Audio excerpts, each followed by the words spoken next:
আসসালামু আলাইকুম আমার প্রিয় দর্শক, সবাই কেমন আছেন? আশা করি সবাই অনেক অনেক ভালো আছেন। আবারও চলে এসেছি নতুন একটি রেসিপি নিয়ে।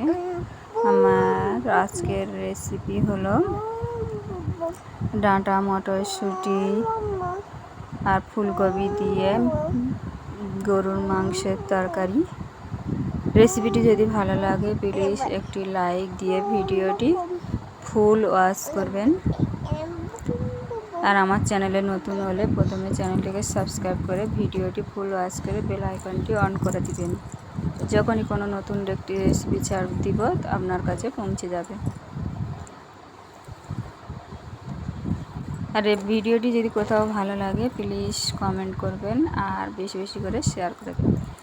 এখানে আমি নিয়েছি মাংস, ফুলকপি, ডাঁটা, আলু আর মটরশুঁটি ভালো করে ছিলে কুটে ধুয়ে নিয়েছি। এখানে দিয়ে দেব পরিমাণ মতো সরিষার তেল আর ওর সঙ্গে দিয়ে দেব পেঁয়াজ কুচি।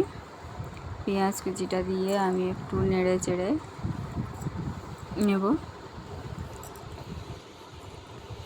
তারপরে দিয়ে দেব স্বাদ মতো লবণ। লবণটা দিয়ে ভালো করে পেঁয়াজটা, লবণটা তাড়াতাড়ি দিয়ে দিলে পেঁয়াজটা ভালো করে তাড়াতাড়ি হয়ে যায়।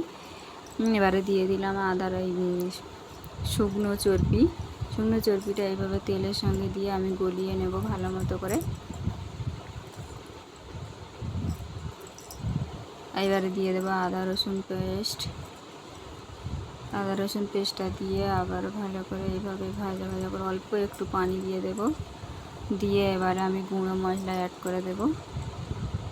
দিয়ে দিলাম হলুদ গুঁড়ো, লাল মরিচের গুঁড়ো, জিরে পাউডার, ধনিয়া পাউডার একসঙ্গে, আর দিয়ে দিলাম এলাচ থেঁতো করে 2-3টা দিয়ে ভালো করে এইভাবে আমি নেড়ে চেড়ে নেব। মশলাটা ভালো করে কষাবো। আমি প্রথমে মশলাটা কষানো হয়ে গেলে এবারে দিয়ে দিলাম মাংসটা দিয়ে ভালো করে কষাবো।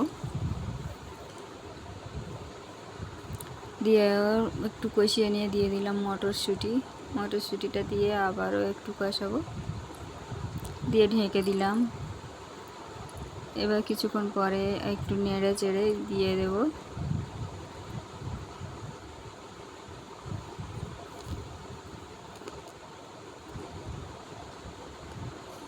আবারও ঢেকে দেব। মাংসটা যত কষানো ভালো হবে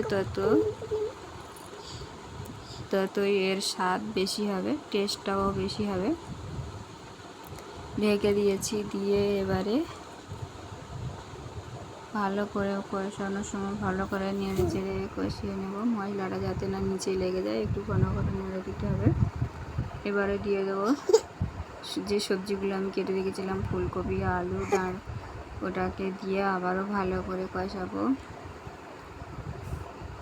মাংসের সঙ্গে।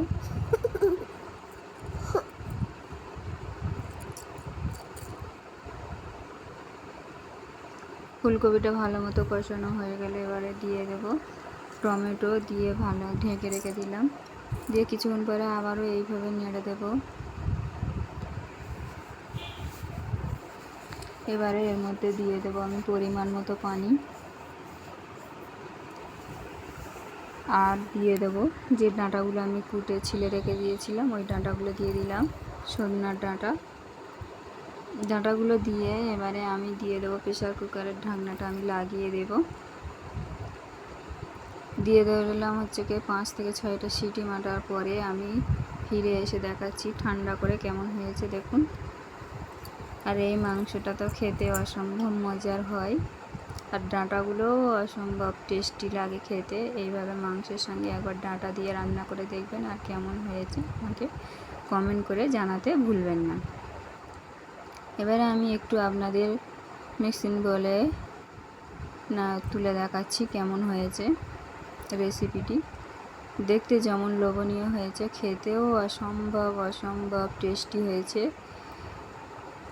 গরম ভাতের সঙ্গে একদম এই রেসিপিটি জমে যাবে। দেখুন, ফিরে আসবো নতুন একটি রেসিপি নিয়ে। এখানেই শেষ করব। আল্লাহ হাফেজ।